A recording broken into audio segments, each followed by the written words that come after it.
variable, and they depend on the surrounding of element. Element की surrounding है, वो किन एलिमेंट से जुड़ा हुआ है उस पर डिपेंड करेगा.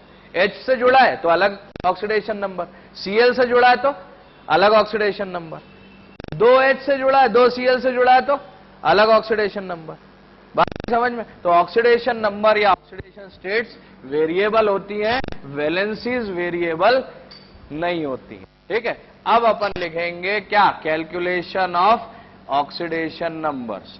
कैलकुलेशन के रूल्स लिख लो कि हम किसी भी एलिमेंट का ऑक्सीडेशन नंबर अगर हमें निकालना है तो हम कैसे निकालेंगे. रूल नंबर 1, फर्स्ट ग्रुप के जितने एलिमेंट्स हैं, lithium, sodium, potassium, rubidium, caesium और francium,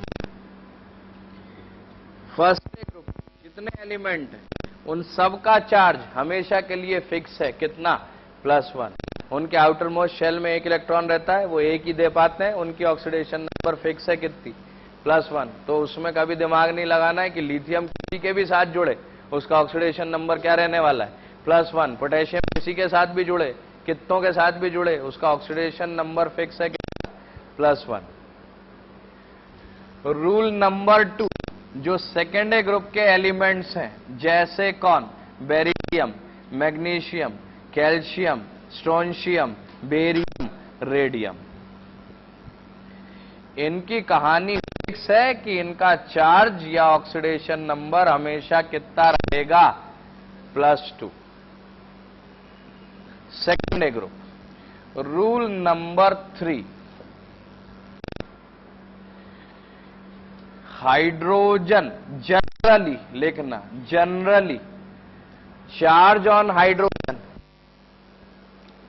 generally charge on hydrogen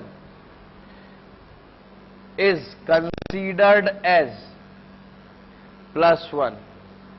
Generally, charge on hydrogen is considered as +1. Hydrogen का चार्ज अपन +1 कंसीडर करते हैं जनरली, लेकिन इसमें एक एक्सेप्शन होता है. वो एक्सेप्शन क्या होता है? एक्सेप्शन होता है कि इन metal hydrides, in metal hydrides it is taken as -1. In metal hydrides it is taken as -1. ये एक्सेप्शन है. Rule number 1, rule number 2, rule number 3. Exception का एग्जांपल क्या है? सपोज हमारे पास है NaH, सोडियम हाइड्राइड. क्या है? Sodium hydride. आइड लगा हुआ है, इसका मतलब ही क्या चार्ज होना चाहिए? Negative. Chloride, bromide, iodide, oxide, sulphide, ये सब आइड क्यों है? क्योंकि ये सब नेगेटिव है. तो मेटल हाइड्राइड. अब मेटल का तो फिक्स कर चुके तुम, Na का फिक्स कर चुके कितना? +1. तो इसका अगर +1 है तो किसी न्यूट्रल एटम में जितने पॉजिटिव होते हैं उतने ही क्या होते हैं? नेगेटिव. तो H पे चार्ज ऑब्वियसली कितना होना चाहिए? -1. तो किसी और चीज से जुड़ा हो तो हाइड्रोजन का चार्ज जनरली हम क्या कंसीडर करते हैं? +1. लेकिन मेटल हाइड्राइड में उसका चार्ज क्या रहेगा? -1. जैसे सोडियम हाइड्राइड, ऐसे मैग्नीशियम हाइड्राइड, MgH2. Mg का चार्ज तुम पहले ही फिक्स कर चुके हो कितना? +2. तो इस पार्ट में कितना है? +2. और किसी भी न्यूट्रल एटम में जितना पॉजिटिव पार्ट में पॉजिटिव चार्ज है उतना ही नेगेटिव पार्ट में नेगेटिव चार्ज रहेगा. अब H2, 2H मिला के कितना चार्ज फर्निश हो रहा है? 2 नेगेटिव. तो एक H पे कितना होगा? 1 नेगेटिव. इसलिए H का चार्ज हाइड्राइड्स में कितना मानना है? -1. बाकी सारे केसेस में +1. ठीक. तो ये एक्सेप्शन याद रखना. Rule number 4, generally charge on oxygen, generally charge on oxygen is considered as, generally charge on oxygen is considered as -2. कोई भी कंपाउंड में ऑक्सीजन का चार्ज अपन कितना मानेंगे? -2. But it has exceptions. Exception को छोड़ के तो -2 ही मानना है। अब एक्सेप्शन नंबर ए, अगर हमारे पास है OF2, कौन सा मॉलिक्यूल? OF2। दुनिया का सबसे इलेक्ट्रोनेगेटिव एलिमेंट कौन है? फ्लोरीन। तो उसके कंपैरिजन में तो ऑक्सीजन क्या हो गया? इलेक्ट्रोपॉजिटिव। तो फ्लोरीन के रहते ऑक्सीजन अपना कौन सा चार्ज नहीं दिखा पाएगा? नेगेटिव। तो फ्लोरीन का चार्ज कितना? -1। तो 2 फ्लोरीन का चार्ज कितना? 2 माइनस। तो इस पार्ट में कितना चार्ज होना चाहिए बोलो? 2 पॉजिटिव। तो OF2 इस फ्लोराइड में ऑक्सीजन का चार्ज कितना है? ऑक्सीजन फ्लोराइड में ऑक्सीजन का चार्ज कितना है? +2। बाकी है कंपाउंड्स में ऑक्सीजन का चार्ज कितना मानना है? -2। लेकिन OF2 में चार्ज कितना रहेगा उसका? +2। ठीक, मतलब हाइड्रोजन वैसे +1, मेटल हाइड्राइड्स में -1, ऑक्सीजन वैसे जनरली -2, लेकिन फ्लोराइड में +2। This is exception A. Exception B, in H2O2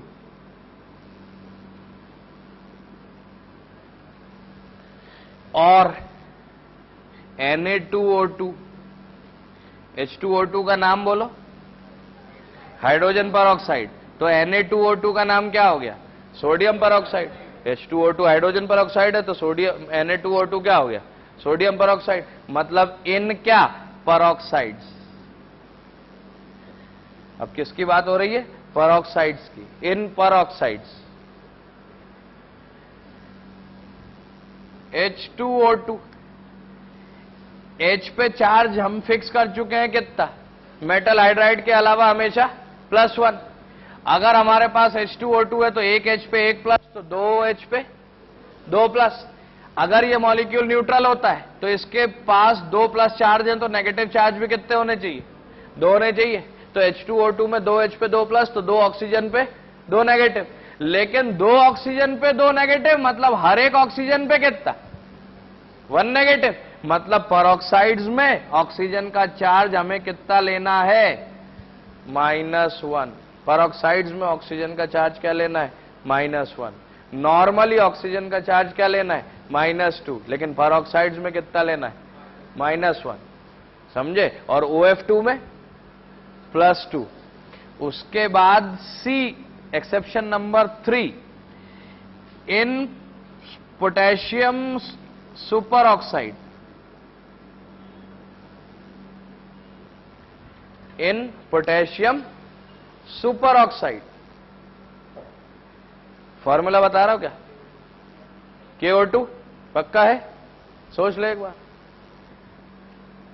potassium oxide का क्या फॉर्मूला? K2O। अच्छा,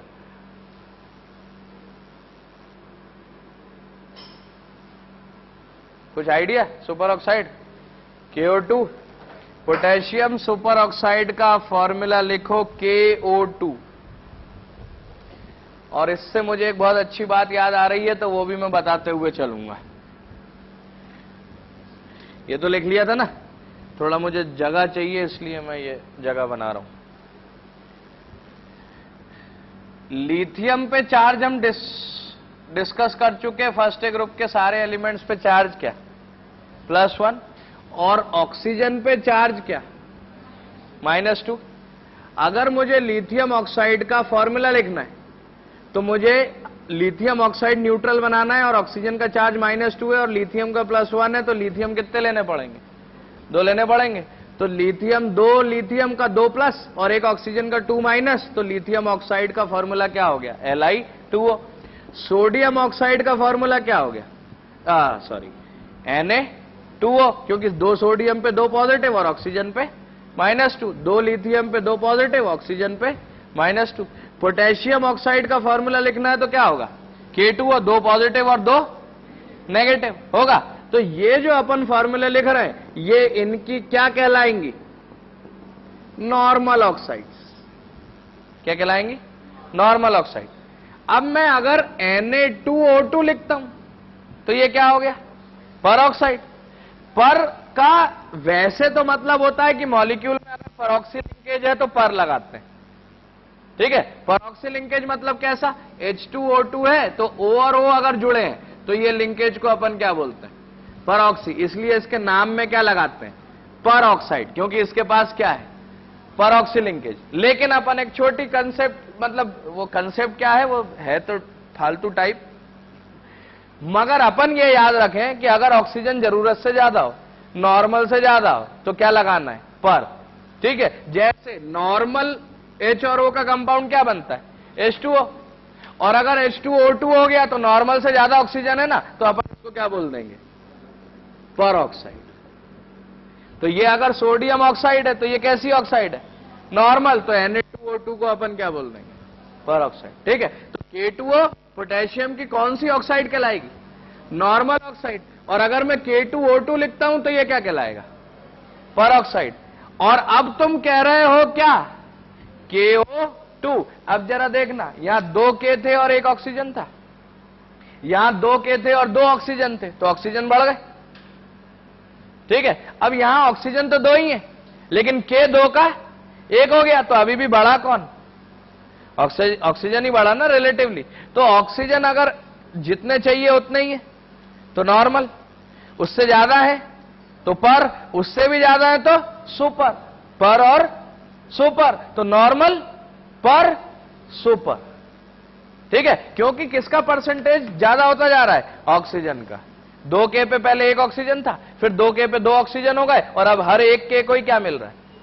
2 ऑक्सीजन मिल रहा है। क्वेश्चन मेरा तुमसे यह है कि क्या तुमने पोटेशियम सुपर ऑक्साइड तो बोला KO2, क्या सोडियम सुपर ऑक्साइड का फॉर्मूला सुना है?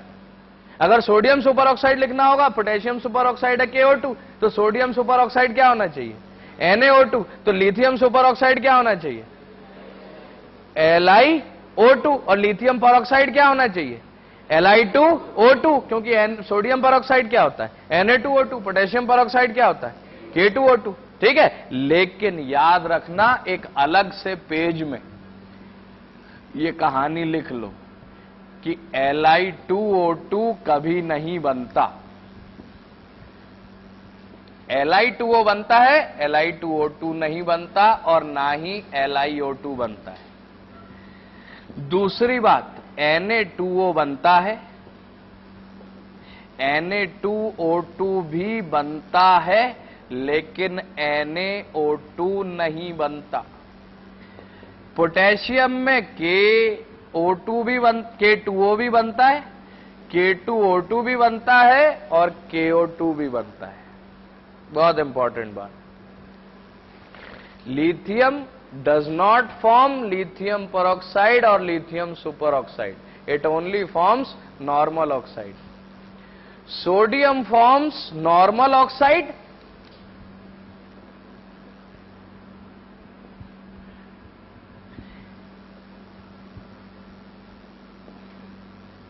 sodium forms normal oxide as well as peroxide, but it cannot form superoxide.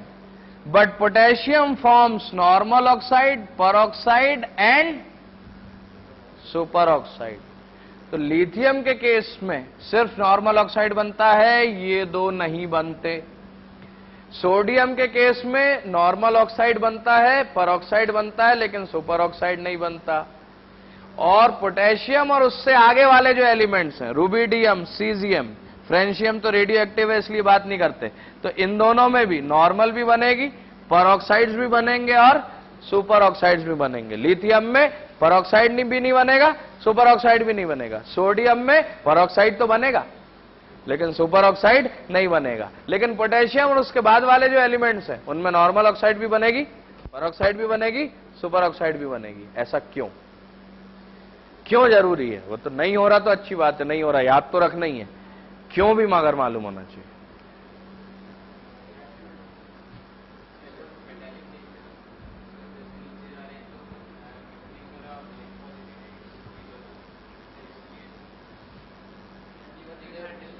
हाँ, न्यूक्लियस क्या नहीं कर पाता? किसका न्यूक्लियस? क्यों नहीं कर पाता?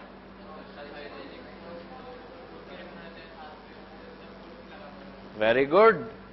लिथियम के पास, बेचारे के पास सिर्फ 3 प्रोटॉन है, क्योंकि उसका एटॉमिक नंबर 3 है। उसका एटॉमिक नंबर 3 है, इसका एटॉमिक नंबर 11 है, इसका एटॉमिक नंबर 19 है, इसका एटॉमिक नंबर जल्दी से जोड़ो 37 है, इसका एटॉमिक नंबर 55 है, इसका एटॉमिक नंबर फ्रेंशियम अगर होता तो 87 होता, 32 जोड़ना है 55 में। इनको बताया था पहले, तुम्हें भी बताया होगा मैजिक नंबर, ठीक है, उससे मतलब नहीं है। अब अगर हमारे पास मेटल के पास प्रोटॉन ज्यादा होंगे तो वो ज्यादा इलेक्ट्रॉन को अट्रैक्ट कर सकते हैं, और प्रोटॉन कम है, अब प्रोटॉन तो 3 है, अब तुम इस पे 6 और 6 ये अपने साथ 8-8 इलेक्ट्रॉन लाए, समझ रहे हो बात को? तो प्रोटॉन है कम और इलेक्ट्रॉन क्या हो गए, बहुत सारे हो गए, तो कम प्रोटॉन बहुत सारे इलेक्ट्रॉन को होल्ड नहीं कर सकते।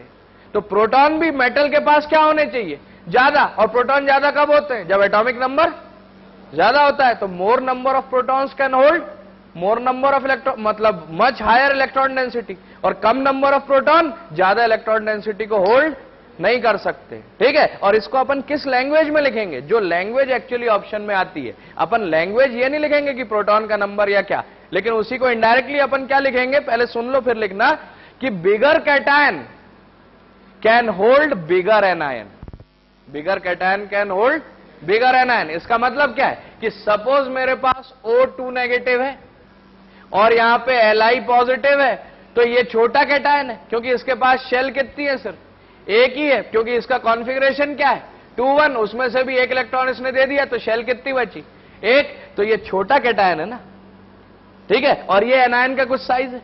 अब जैसे हमारे पास Na आया, Na+ है, तो इसके पास शेल कितनी है, 2, तो ये कैटायन बड़ा है। पोटेशियम के पास मतलब 281 था, एक इलेक्ट्रॉन दे दिया, तो Na+ के पास कितनी शेल है, 2, K+ के पास कितनी शेल होंगी, 3, तो ये कैटायन का साइज क्या होता जा रहा है, बड़ा। बड़ा क्यों होता जा रहा है, क्योंकि इसके पास शेल्स ज्यादा है। इसके पास शेल्स क्यों ज्यादा है, क्योंकि इसका एटॉमिक नंबर ज्यादा है। इसका एटॉमिक नंबर क्यों ज्यादा है, क्योंकि इसके पास प्रोटॉन ज्यादा है। तो साइज की बात एक्चुअली किससे चलती है, नंबर ऑफ प्रोटॉन से ही चलती है। लेकिन मैं डायरेक्टली क्या नहीं लिखवाऊंगा, नंबर ऑफ प्रोटॉन, मैं तुम्हें किसकी बात लिखवाऊंगा, साइज की, कि कैटायन जितना बड़ा होता जाएगा उसको उतने ही बड़े एनायन को पकड़ने में आसानी होगी, ठीक है। लेकिन उसका रियल लॉजिक वही है कि if you have more number of protons they can hold more number of electrons, क्योंकि यहां तो एक ऑक्सीजन है, फिर क्या हो गए 2 ऑक्सीजन, और फिर के तो अकेला क्या कर रहा है, 2-2 ऑक्सीजन को पकड़ रहा है अकेला, मतलब उसके पास उतने प्रोटॉन्स है ना, मतलब वो उतना अट्रैक्ट कर सकता है। तो अपन कंसेप्ट क्या लिखेंगे कि लिथियम ना तो परऑक्साइड बना सकता है ना तो सुपर ऑक्साइड, सोडियम थोड़ा बड़ा है तो परऑक्साइड बना सकता है, लेकिन सुपर ऑक्साइड वो भी नहीं बना सकता। लेकिन पोटेशियम और उसके बाद वाले एलिमेंट्स नॉर्मल ऑक्साइड भी बना सकते हैं, परऑक्साइड भी बना सकते हैं, सुपर ऑक्साइड भी बना सकते हैं, क्योंकि उनके पास मोर नंबर ऑफ क्या है, प्रोटॉन। तो प्रोटॉन की बजाय लेकिन हम क्या लिख रहे हैं, साइज, की bigger cations can hold bigger anions. तो जितना बड़ा क्या होगा कैटायन, वो उतने बड़े एनायन को होल्ड कर सकता है, इसलिए सुपर ऑक्साइड के और उसके नीचे वाले तो बना पाएंगे, लेकिन उसके ऊपर वाले एलिमेंट नहीं बना पाएंगे। तो है, अरे एनायन बड़ा होता जा रहा है ना यार, पहले 2 कैटायन मिलकर 2 एनायन ये ऑक्साइड को परऑक्साइड आयन को पकड़ रहे हैं। फिर अगर LiO2 बनेगा तो Li का साइज तो उतना ही है, O2 नेगेटिव का साइज तो बढ़ गया, 2 ऑक्सीजन हो गए ना। तो अब नेगेटिव पार्ट में 2 ऑक्सीजन है, पहले कितना था, 1 ऑक्सीजन था, तो एनायन का साइज क्या था, छोटा। अब ये O2 2 अलग अलग नहीं है, ये पूरा एक ही है, ये O और इस पे ऊपर पूरे पे कितना चार्ज, 1 नेगेटिव, क्योंकि K का चार्ज तो तुम फिक्स कर चुके हो ना, K पॉजिटिव, तो इस पार्ट में कितना चार्ज होना चाहिए, 1 नेगेटिव। तो ये O2 1 नेगेटिव है, और ये 2 O जुड़े हुए हैं, मतलब ये एनायन क्या हो गया, बड़ा एनायन हो गया। तो कंसेप्ट लिखो, हाँ, अरे वही उसी पे आ रहा हूं, रुक जाओ, उसी पे तो आना, क्वेश्चन तो वही है, ये तो तुम्हें समझा रहा हूं, पहले तुम्हें पता चले ना सुपर ऑक्साइड। कुछ लोग ऐसे होते हैं जिनसे लड़ने जाओ तो 4 लड़के पहले उसको देने पड़ते हैं कि तू तो बहुत पिटेगा, नहीं तो। क्वेश्चन तो अभी वो है, लेकिन उस क्वेश्चन को पूछने के लिए पहले तो सुपर ऑक्साइड और नॉर्मल ऑक्साइड और परऑक्साइड पता तो चले होता क्या है, ठीक है ना। उसके लिए पहले तो तुम्हें समझा रहा हूं, क्वेश्चन तो मुझे तुमसे पूछना ही है। लिखो, पहले तो थ्योरी लिखो कि lithium can form only normal oxide. क्या ये लिखा था अपन ने, मतलब टेबल तो बनाइए, थ्योरी भी लिख लो कि लिथियम कैन फॉर्म, क्योंकि ये इस लैंग्वेज में आ सकता है, lithium can form only normal oxide. Lithium can form only normal oxide. Sodium forms both normal and peroxides. Lithium can form only normal oxide. Sodium forms both normal oxide and peroxide. But potassium and higher elements,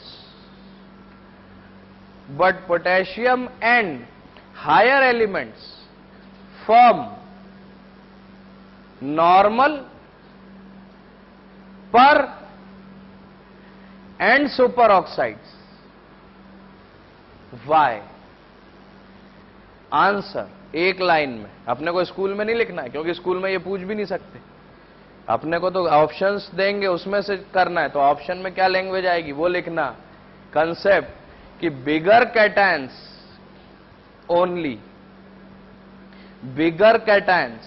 only can hold bigger anions.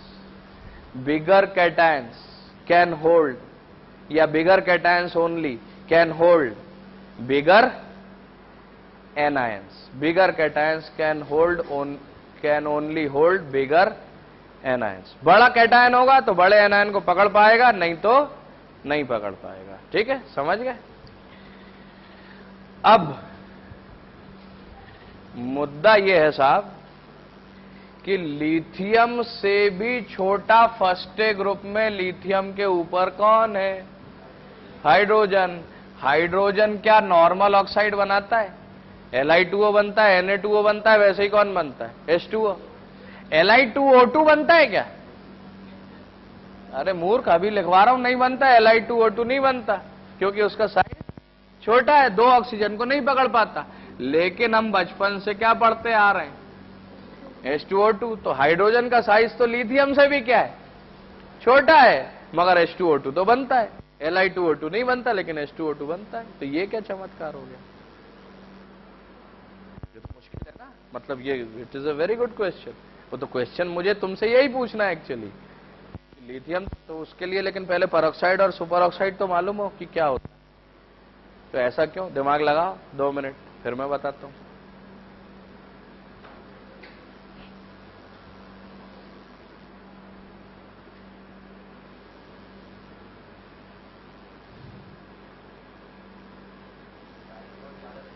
हाँ, तो बहुत ज्यादा छोटे से तो और tension है ना यार। अरे Li कौन है? Na कौन है? K कौन है? ये सब कौन है? तो ये सब क्या बना रहे हैं? तो कैटायन और एनायन किसमें होते हैं? आयनिक कंपाउंड में। हाइड्रोजन कौन है? Non metal. ऑक्सीजन कौन है? 2 नॉन मेटल मिलके क्या आयनिक कंपाउंड बनाते हैं? नहीं, वो क्या बनाते हैं? तो उसमें तो कैटायन एनायन होते ही नहीं ना, तो साइज का क्या करोगे? अरे bigger cation can hold bigger anion when cations and anions are present. H2O2 में कहां है कैटायन बताओ? वो तो शेयरिंग से बना है ना बॉन्ड, आयनिक थोड़ी है, उसमें प्लस चार्ज थोड़ी है, उसमें माइनस चार्ज थोड़ी है, वो तो शेयरिंग से बना है। कोवेलेंट है, तो कोवेलेंट में क्या बिगर कैटायन और क्या बिगर एनायन? वो तो दोनों नॉन मेटल है, तो शेयरिंग करने के लिए साइज थोड़ी होता है। हाइड्रोजन तो किसी से भी, आयोडीन जो सबसे बड़ा एलिमेंट है, या CSF बनता है, CSH मेटल हाइड्राइड। हाइड्रोजन को थोड़ी साइज देखना है, कोवेलेंट बॉन्डिंग में थोड़ी साइज देखना है। साइज किस में देखना है? आयनिक कंपाउंड में, कि bigger cation can hold bigger anion. H2O2 तो कैसा कंपाउंड है? कभी बोला कोवेलेंट बॉन्ड में? कभी अपन ने बात की कि वो साइज अगर सेम होंगे तभी कोवेलेंट बॉन्ड बनेगा? ऐसा कभी बोला? नहीं। इलेक्ट्रोनेगेटिविटी सेम होगी तो कोवेलेंट बॉन्ड बनेगा। तो H2O2 क्यों बना सकता है? लिखो, उसका अगला क्वेश्चन भी बताता हूं कि hydrogen is smaller than lithium. Hydrogen is smaller than lithium, but it forms peroxide. But it forms peroxide because in hydrogen peroxide, because in hydrogen peroxide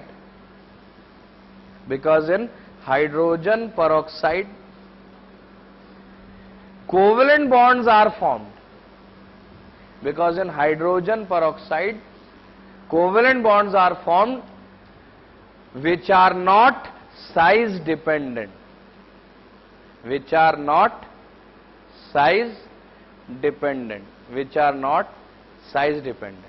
ठीक है, अब इसका अगला क्वेश्चन तुम्हें क्या पूछना चाहिए, बोलो। अगर ये साइज डिपेंडेंट नहीं है तो इसको सुपर ऑक्साइड भी बनाना चाहिए, लेकिन HO2 तो कभी नहीं सुना अपन ने, H2O सुना है, HO2 तो नहीं सुना, वो क्यों? फिर तो सुपर ऑक्साइड भी बना, फिर तो और कुछ 2-5 चीजें बची हो वो भी बनाओ। यस, हाइड्रोजन और 3 ऑक्सीजन होंगे तो कभी भी एक भी ऑक्सीजन अगर ऐसा है जिसकी वैलेंसी पूरी नहीं होगी या ज्यादा होगी या कम होगी तो वो वैलेंसी के कंसेप्ट से चलेगा। तो लिखो, but HO2 is not formed, but HO2 is not formed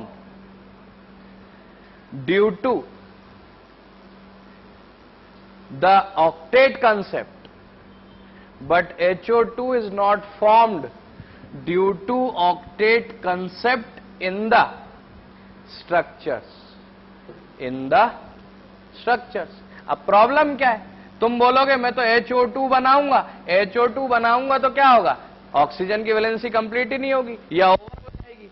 क्यों? क्योंकि ऑक्सीजन के बॉन्ड बनाने कितने, दो बनाने, तो तुम ऐसा बनाते हो। अब साइज की बात तो कर ही नहीं रहे, अभी भी नहीं कर रहे, लेकिन जैसे ही किसी एक तरफ तुम क्या लगाओगे, HO2 बनाने के लिए। अब ये अगर आयनिक बॉन्ड बना रहा होता और इसका साइज बड़ा होता तो हम क्या बोल देते कि साहब हाइड्रोजन को 2 मिनट के लिए मान लो कि इसका साइज बहुत बड़ा है, तो हम कहते हैं कि साहब ये पॉजिटिव पार्ट और ये कैसा पार्ट, नेगेटिव। लेकिन ये तो नॉन मेटल है और ये भी कौन है, नॉन मेटल, तो ये तो आयनिक बॉन्ड तो बना नहीं सकता और बनाएगा हमेशा कोवेलेंट बॉन्ड, और कोवेलेंट बॉन्ड जहां जैसे ही तुम बनाओगे तो इस ऑक्सीजन की वैलेंसी कंप्लीट नहीं होगी। 2 की 3 थोड़ी कर सकते हो, ठीक है, और 2 की 1 भी नहीं कर सकते, तो ये ऑक्टेट रूल को फॉलो नहीं करेगा, इसलिए HO2 का बनना पॉसिबल नहीं है। ठीक है, तो ऑक्टेट कंसेप्ट से हम कभी स्ट्रक्चर ही नहीं बना पाएंगे HO2 का, इसलिए HO2 पॉसिबल नहीं है, लेकिन H2O2 पॉसिबल है, क्योंकि H2O2 में क्या हमने वैलेंसी पूरी कर रखी है सभी की, H की 1 वैलेंसी पूरी, इस H की 1 वैलेंसी पूरी, इस ऑक्सीजन की 2 वैलेंसी पूरी, इस ऑक्सीजन की 2 वैलेंसी पूरी, तो ये ऑक्टेट रूल को फॉलो कर रहा है, तो स्ट्रक्चर बन रहा है, इसलिए हमें कोई प्रॉब्लम नहीं है। ओके, तो ये 4th रूल अपना क्या था भैया, इन पोटेशियम सुपर ऑक्साइड। अब K पे चार्ज कितना रहेगा, 1 पॉजिटिव, तो उस पार्ट में चार्ज कितना रहेगा, 1 नेगेटिव, 2 ऑक्सीजन पे 1 नेगेटिव, तो 1 ऑक्सीजन पे 2 ऑक्सीजन पे 1 नेगेटिव, तो हर एक ऑक्सीजन पे -1/2, एक हाफ चार्ज होगा। इसका मतलब, हाँ मतलब अपन तो हाइपोथेटिकल चार्ज है ना, पूरे 2 पे 1 नेगेटिव है, तो इस O पे कितना -1/2 और इस O पे कितना -1/2, हाइपोथेटिकल है, असल में थोड़ी है, तो 3/4 लो, क्या प्रॉब्लम है। ठीक है, दूसरी बात, oxidation numbers can be fractional but valencies can never be fractional. कभी बोला इसकी 1.5 वैलेंसी है, कभी बोला इसकी आधी वैलेंसी है, लेकिन oxidation numbers can be fractional, valencies can never be fractional. Oxidation numbers are variable, valencies are non variable.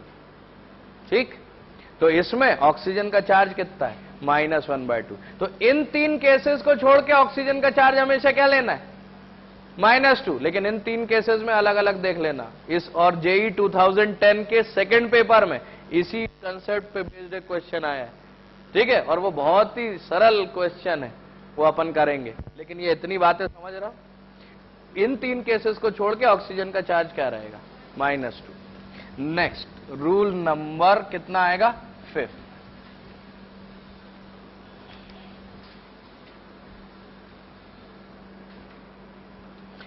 Rule number 5 ये है कि इन 7th ग्रुप, जिनको अपन क्या बोलते हैं, halogens. Generally fluorine, chlorine, bromine, iodine का चार्ज जनरली कितना मानते हैं? -1। फ्लोरीन पे -1, क्लोरीन पे -1। लिखना शुरू करना। ब्रोमीन पे -1। 5th रूल लिखाने लगा मैं। ठीक है, तो जनरली इन पे जो चार्ज हम मानते हैं दैट इज -1। लेकिन एक्सेप्शन क्या है? Exception inter halogen compounds.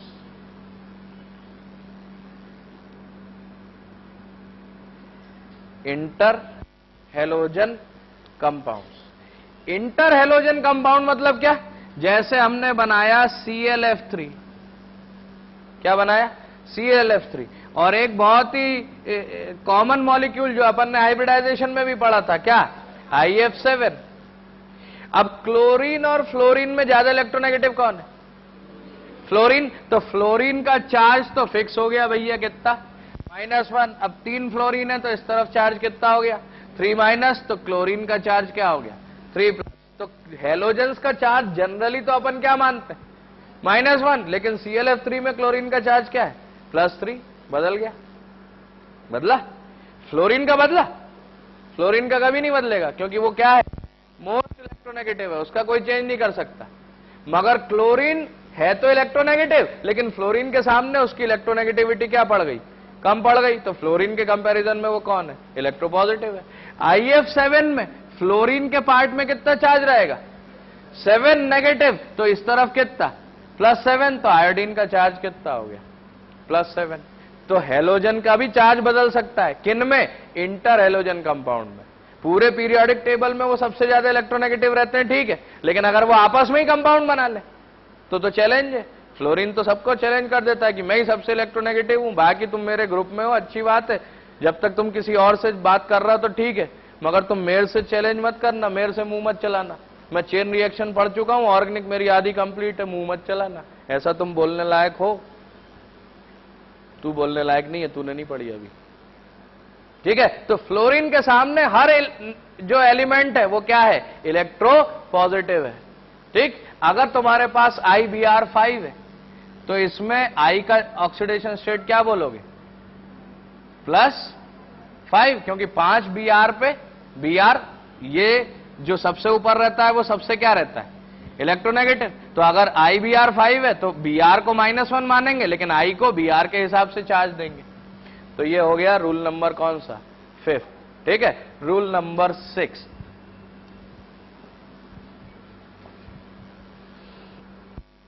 metals in elemental form.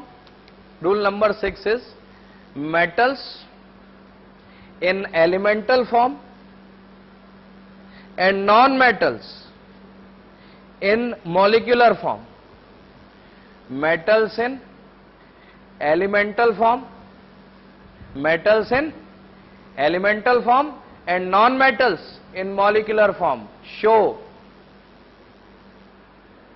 zero charge, show zero charge। अब मेटल जैसे कौन? Na, तो ये Na का कौन सा फॉर्म कहलाएगा? Elemental form. लेकिन नॉन मेटल है तो वो कभी एलिमेंटल फॉर्म में नहीं रहेगा, वो किस में रहेगा? मॉलिक्यूलर फॉर्म में। तो Cl2 है तो इसमें दोनों Cl का चार्ज क्या है? 0। Na है तो Na का चार्ज क्या है? 0। Zn है तो Zn का चार्ज क्या है? 0। कॉपर है तो एलिमेंटल फॉर्म में चार्ज क्या है? 0। F2 है तो दोनों F का चार्ज क्या है? 0। O2 है तो दोनों O का चार्ज क्या है? 0। S8 है तो 8 के 8 सल्फर का चार्ज कितना है? 0। O3 है, ओजोन है, तो तीनों ऑक्सीजन का चार्ज क्या है? 0। कुछ परेशानी क्या? तो मेटल इन क्या?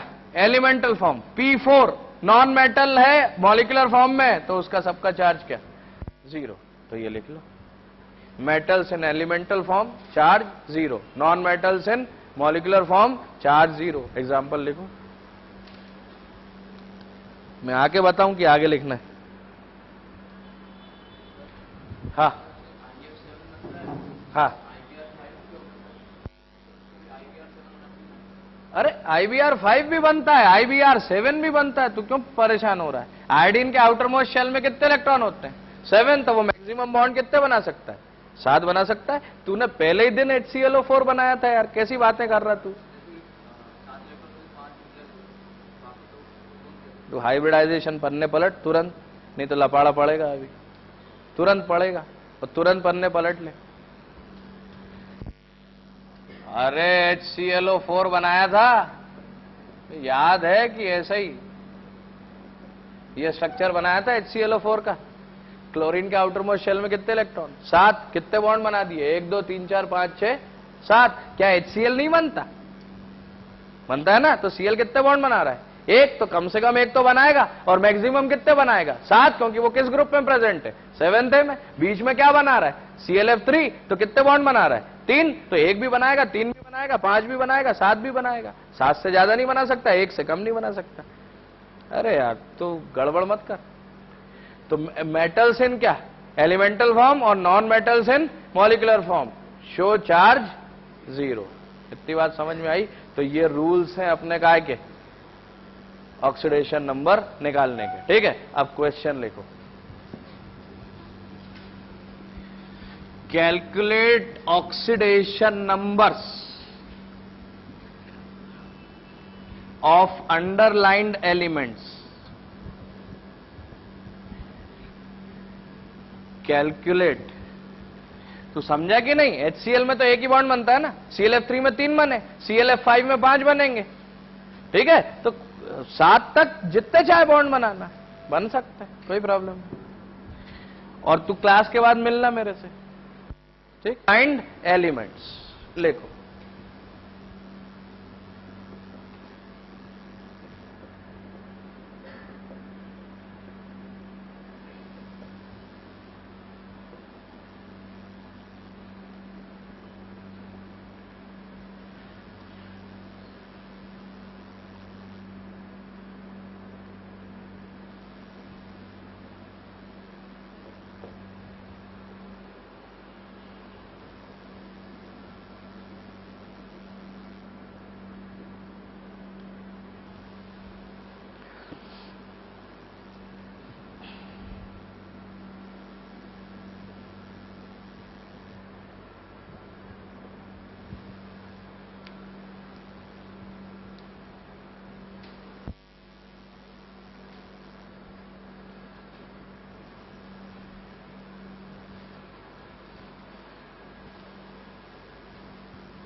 देखो क्या करना है, इसका ऑक्सीडेशन नंबर निकालना है।